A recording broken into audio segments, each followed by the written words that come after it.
Hello everyone, welcome to my YouTube channel. ದಯವಿಟ್ಟು ಯಾರೆಲ್ಲ subscribe ಮಾಡಿಲ್ಲ, ಸಬ್ಸ್ಕ್ರೈಬ್ ಮಾಡಿ ಈ ವಿಡಿಯೋನ ನೋಡಿ, ಓಕೆನಾ? ನಾನು ಈ ವಿಡಿಯೋನ ಮಾಡಬೇಕು ಅಂತ ತುಂಬ ವರ್ಷದಿಂದನೇ ಅಂದ್ಕೊಂಡಿದ್ದೆ, ಬಟ್ ಅದು ಇವಾಗ ಚಾನ್ಸ್ ಸಿಕ್ಕಿದೆ. ನಾನು ನಿಮ್ಮ ಕನ್ನಡದ ಹುಡುಗಿ ಭೂಮಿ. ಸೊ ನಿಮಗೆಲ್ಲ ಅನ್ನಿಸ್ಬೋದು, ಯಾರು ಈ ಭೂಮಿ? ಇವ್ರ ಅಜ್ಜಿ ಮನೆ ನಿಜ ಗಾಜನೂರಲ್ಲಿದೆಯಾ, ಇವಳು ಗಾಜನೂರು ಹುಡುಗಿನೇನಾ ಅಂತ. ಅದೆಲ್ಲ ಡೌಟೇ ಬೇಡ.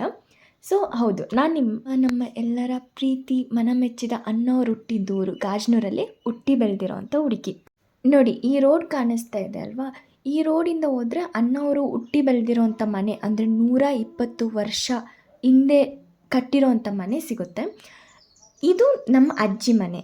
ಈ ಮನೆ 2 ರೀತಿ ಸ್ಪ್ಲಿಟ್ ಆಗಿದೆ. ಅಂದರೆ ಈ ಒಂದು ಮನೆ ಏನಿದೆ, ಇದು ಒಂದು ರೀಸೆಂಟಾಗಿ ಕಟ್ಟಿರ್ಬೋದು. ರೀಸೆಂಟಾಗಿ ಅಂದರೆ 1967 ಕಟ್ಟಿರೋಂಥ ಮನೆ.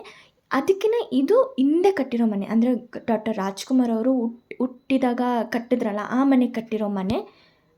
ಆ ಮನೆ ಕಟ್ಟಿರೋ ಮನೆ ಟೈಮಲ್ಲಿ ಈ ಮನೆಯೂ ಕಟ್ಟಿರೋದು. ನಾನು ಆ ಮನೆ ಇದೆ ಅಲ್ವಾ, ದೊಡ್ಡ ಮನೆ, ಅದ್ರದ್ದು ಹೋಮ್ ಟೂರ್ನ ನೆಕ್ಸ್ಟ್ ವಿಡಿಯೋದಲ್ಲಿ ಮಾಡ್ತೀನಿ. ಆ ಮನೆಯಲ್ಲಿ ಸುಮಾರು 8 ರೂಮ್ಸ್ ಇದೆ, 3 ಕಿಚನ್ಸ್, 3ರಿಂದ 4 ಕಿಚನ್ಸ್ ಮತ್ತು 4 ಡೋರ್ಸ್ ಇದೆ. ನಾವು ಜಾಯಿಂಟ್ ಫ್ಯಾಮಿಲಿ ಆಗಿದ್ವಿ, ಅಂದರೆ 4 ಫ್ಯಾಮಿಲಿ ಒಟ್ಟಿಗೆ, ಸುಮಾರು ಒಂದು 20 to 30 ಮೆಂಬರ್ಸ್ ಒಟ್ಟಿಗೆ ಬೆಳೆದಿರೋ ಅಂಥ ಮನೆ ಅದು ನಾನು ನೆಕ್ಸ್ಟ್ ವಿಡಿಯೋದಲ್ಲಿ ನಿಮಗೆ ಹೋಮ್ ಟೂರ್ ಮಾಡಿ ತೋರಿಸ್ತೀನಿ. ನಾವೀಗ ಈ ಮನೆನ ಹೋಮ್ ಟೂರ್ ಮಾಡ್ತಾ ಇರೋದು. ಈ ಹಳೆ ಮನೆ ಅಂದರೆ ನಿಮ್ಮೆಲ್ಲರಿಗೂ ಇಷ್ಟ ಆಗುತ್ತೆ ಅನ್ಕೋತೀನಿ. ಹಳೆ ಕಾಲದ ಮನೆ ಯಾವ ರೀತಿ ಇರುತ್ತೆ ಅಂತ ಅಷ್ಟೆಲ್ಲ ಒಂದು ಕ್ಯೂರಿಯಾಸಿಟಿ ಇರುತ್ತೆ.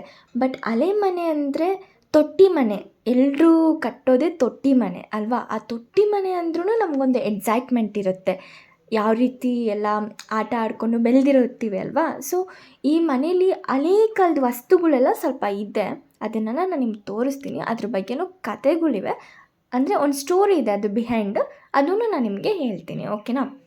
ಬನ್ನಿ ನಾವು ಮನೆ ಒಳಗಡೆ ಹೋಗೋಣ ಇವಾಗ. ಈ ಒಂದು ಸ್ಟೆಪ್ಸ್ ಇದೆ ಅಲ್ವಾ, ಈ ಒಂದು ಸ್ಟೆಪ್ಸಲ್ಲಿ ನಮ್ಮ ಅಜ್ಜಿ ಕಾಲದವರೆಲ್ಲ ಇದನ್ನು ತುಳ್ಕೊಂಡು ಒಳಗಡೆ ಹೋಗಲ್ಲ, ಸೈಡಿಂದ ಒಳಗಡೆ ಹೋಗ್ತಾರೆ. ಅದು ಯಾಕೆ ಅಂತ ನಾನು ನೆಕ್ಸ್ಟ್ ವಿಡಿಯೋದಲ್ಲಿ ಹೇಳ್ತೀನಿ, ಆದರೆ ಈ ವಿಡಿಯೋದಲ್ಲೇ ಹೇಳ್ತೀನಿ, ಓಕೆನಾ? ಇದೇ ನಮ್ಮ ಅಜ್ಜಿ ಮನೆ. ನಾವಿಲ್ಲೇ ಆಟ ಆಡಿಕೊಂಡು ಬೆಳೆದಿದ್ದು. ನಾವು ಕಸಿನ್ಸ್ ಇದ್ದೀವಿ ತುಂಬ ಜನ, ಸುಮಾರು 10 to 15 ಮೆಂಬರ್ಸ್ ಕಸಿನ್ಸ್ ಇದ್ದೀವಿ. ಅವರೆಲ್ಲ ನಾವಿಲ್ಲೇ ಆಟ ಆಡ್ಕೊಂಡು ಬೆಳೆದಿದ್ದು. ಸೊ ಈ ಒಂದು ಮನೆ ತುಂಬಾ ಪ್ರಿಷಿಯಸ್ ಅನ್ಬೋದು ನಮಗೆ. ಒಂದು ಹ್ಯಾಪಿ ಮೂಮೆಂಟ್ ಆಗಲಿ, ಎಲ್ಲ ರೀತಿ ಒಂದು ಮೆಮೊರೀಸ್ನ ರೀಕ್ರಿಯೇಟ್ ಮಾಡುತ್ತೆ ಈ ಮನೇನ ನೋಡಬೇಕಾದ್ರೆ. ನಾವು ದೇವ್ರ ಫೋಟೋಸ್ ಇಟ್ಟಿರೋ ಕಾಟ್ ಇದೆ ಅಲ್ವಾ, ಆ ಮಂಚದ ಮೇಲೆ ನಮ್ಮ ಅಜ್ಜಿಯವರು ಈಗಲೂ ಕುತ್ಕೊಳ್ಳೋದಿಲ್ಲ, ಮತ್ತು ನಮ್ಮನ್ನು ಕುತ್ಕೊಳ್ಳೋಕೆ ಬಿಡೋದಿಲ್ಲ, ಆಮೇಲೆ ತುಳಿಯೋದಕ್ಕೂ ಬಿಡೋದಿಲ್ಲ.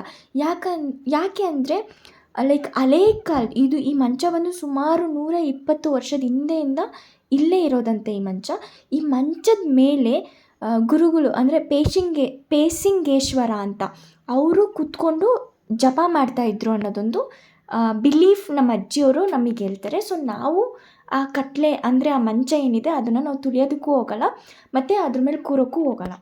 ಯಾರೇ ಬಂದರೂ ಇಲ್ಲೇ ಕೆಳಗಡೆ ಕೂತ್ಕೋತಾ ಇದ್ರು. ಆ ಒಂದು ಕಟ್ಲೆ ಮುಂದೆ ಚೇರ್ ಹಾಕಿನೂ ಕೂರ್ತಾ ಇರಲಿಲ್ಲ, ಎಲ್ಲರೂ ಕೆಳಗೆ ಕೂತ್ಕೊತಾ ಇದ್ವಿ. ನಾವು ಕೂಡ ಇಲ್ಲೇ ಕೆಳಗೆ ಕೂತ್ಕೋತಾ ಇದ್ವಿ. ಈ ಮನೇನ ಪೂಟ್ ಅಂತಾರೆ ಗೊತ್ತಾ, ಬ್ಯಾಂಬೂ ಸ್ಟಿಕ್ಸ್. ಆ ಒಂದು ಕಡ್ಡಿಯಿಂದ, ಪೂಟಿಂದ ಕಟ್ಟಿದೆ, ಮತ್ತು ಮೇಲ್ಗಡೆ ಹಂಚಾಕಿದೆ. ನೋಡಿ, ಮಳೆ ಬರ್ತಾ ಇರಬೇಕಾದ್ರೆ ನಾನು ನನ್ನ ಕಸಿನ್ಸ್ ಎಲ್ಲರೂ ಇಲ್ಲಿ ಡ್ಯಾನ್ಸ್ ಮಾಡಿಕೊಂಡು, ಆಟ ಆಡಿಕೊಂಡು, ಮಳೇಲಿ ನೆನ್ಕೊಂಡು ಎಲ್ಲ ಚೈಲ್ಡ್ಹುಡ್ ಮೆಮೊರೀಸ್ ಎಲ್ಲ ರೀಕ್ರಿಯೇಟ್ ಮಾಡ್ಕೋಬೋದು. ಅದೆಲ್ಲ ನಮಗೆ ನೆನಪಾಗುತ್ತೆ. ಆ ಥರ ಮಾಡ್ತಾಯಿದ್ವಿ. ಡಾಕ್ಟರ್ ಅಣ್ಣಾ ಅವ್ರದ್ದು ಫೋಟೋ ಏನಕ್ಕೆ ಇಲ್ಲಿದೆ ಅನ್ನೋದು ನಿಮಗೆ ಒಂದು ಡೌಟ್ ಇರ್ಬೋದು. ಕೆಲವರು ಅನ್ಕೋತೀರ, ಹೌದು ಅಣ್ಣವ್ರ ಫ್ಯಾನ್ಸ್ ಇರ್ತಾರೆ, ಅದಕ್ಕೋಸ್ಕರ ಈ ಒಂದು ಫೋಟೋನ ಹಾಕ್ಕೊಂಡಿದ್ದಾರೆ ಅಂತ. ಇದ್ರ ಬಿಹೈಂಡು ಒಂದು ರೀಸನ್ ಇದೆ, ಅದು ಏನು ಅಂತ ನಾನು ನೆಕ್ಸ್ಟ್ ವಿಡಿಯೋದಲ್ಲಿ ತಿಳಿಸ್ತೇನೆ. ನೋಡಿ, ಈ ಒಂದು ಮಂಚದ ಮೇಲೆ ಗುರು ಪೇಸಿಂಗೇಶ್ವರ ಅವರು ಕುತ್ಕೊತಾ ಇದ್ರು ಅಂತ ಒಂದು ಬಿಲೀಫ್, ನಮ್ಮ ಅಜ್ಜಿಯವರು ಬಿಲೀಫ್. ಅದನ್ನು ನಾವು ಹಂಗೆ ಕಂಟಿನ್ಯೂ ಮಾಡ್ಕೊಂಡು ಬಂದಿರೋದು. ಇವರು ಯಾರಂದರೆ ನಮ್ಮ ತಂದೆಯವರ, ಅಂದರೆ ನಮ್ಮ ಅಪ್ಪನವರ ಅಪ್ಪನ ಅಪ್ಪ ಅಮ್ಮ. ಈ ಒಂದು ಮನೆ ಕಟ್ಟಿರೋದು ಇವರೇನೆ.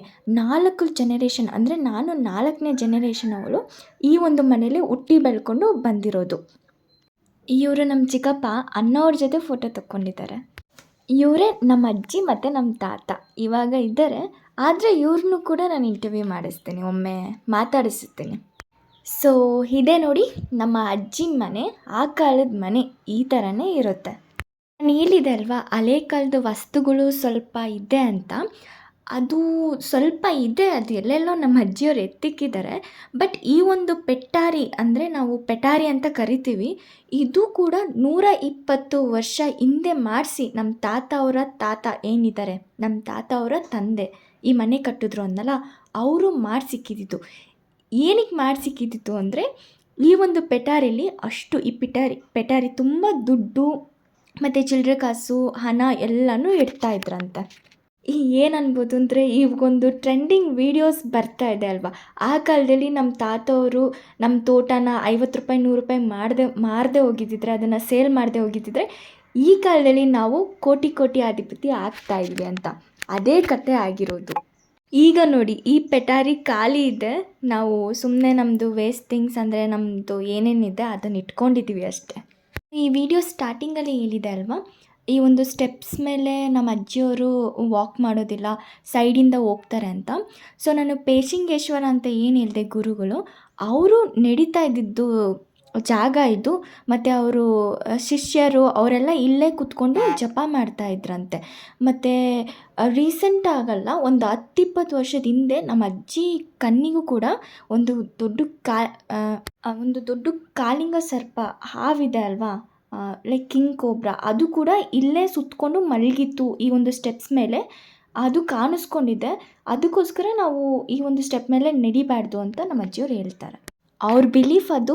ಸೊ ನಾವು ಅದನ್ನು ಕೆಟ್ಟದ್ದು ಅಂತಲೂ ಹೇಳಲಿಕ್ಕಾಗಲ್ಲ, ಒಳ್ಳೆಯದು ಅಂತಲೂ ಹೇಳಲಿಕ್ಕಾಗಲ್ಲ. ರಾಜ್‌ಕುಮಾರ್ ಅವರ ಸ್ವಂತದವರು ಮತ್ತು ಅವರಿಗೆ ಬೇಕಾಗಿದ್ದವರು ಇದೇ ಊರಲ್ಲಿ ಅಂದರೆ ಗಾಜನೂರಲ್ಲಿ ಇದ್ದಾರೆ, ಅವ್ರು ಹುಟ್ಟಿ ಬೆಳೆದಿರೋ ಊರಲ್ಲಿ ಇದ್ದಾರೆ ಅನ್ನೋದಕ್ಕೆ ಈ ಒಂದು ಮನೆಯೂ ಒಂದು ರೀತಿ ಸಾಕ್ಷಿ ಅಂತ ಹೇಳ್ಬೋದು. ಮತ್ತು ಈ 1 ಕಿಲೋಮೀಟರ್ ಹೋದರೆ ರಾಜ್‌ಕುಮಾರ್ ಅವರ ಸ್ವಂತ ತಂಗಿ ನಾಗಮ್ಮ ಅವರಿದ್ದಾರೆ. ಅವರೀಗ ಬೆಡ್ ರೆಸ್ಟ್ ಮಾಡ್ತಿದ್ದಾರೆ. ಆದರೆ ನಾನು ಅವ್ರ ಮನೆಯೂ ಕೂಡ ಒಮ್ಮೆ ಹೋಮ್ ಟೂರ್ ಮಾಡ್ತೀನಿ. ಮತ್ತು ನಮ್ಮದು ದೊಡ್ಡ ಮನೆ ಪಕ್ಕದಲ್ಲಿ ಏನಿದೆ ಅದನ್ನು ಕೂಡ ನೆಕ್ಸ್ಟ್ ವೀಡಿಯೋದಲ್ಲಿ ನಾನು ಹೋಮ್ ಟೂರ್ ಮಾಡಿ ತೋರಿಸ್ತೇನೆ. ಸೊ ನೀವು ಅನ್ಕೋಬೋದು ಏನಕ್ಕೆ ಇವಳು ಮುಖ ತೋರಿಸ್ತಿಲ್ಲ, ಲೈಕ್ ವಿಡಿಯೋ ಮಾತ್ರ ಮಾಡ್ತಿದ್ದಾಳೆ ಮುಖ ಮಾತ್ರ ತೋರಿಸ್ತಿಲ್ಲ ಅಂತ. ಸೊ ನಾನು ಟೈಮ್ ಬಂದಾಗ ಮುಖನೂ ಕೂಡ ತೋರಿಸ್ತೇನೆ. ವಿಡಿಯೋ ಇಷ್ಟ ಆಗಿದ್ದರೆ ಸಬ್ಸ್ಕ್ರೈಬ್ ಮಾಡಿ, ಲೈಕ್ ಮಾಡಿ ಮತ್ತು ನನ್ನ ಚಾನಲ್ನ ಶೇರ್ ಮಾಡಿ. ಇದೇ ರೀತಿ ನನಗೆ ಸಪೋರ್ಟ್ ಮಾಡಿ. Thank you so much.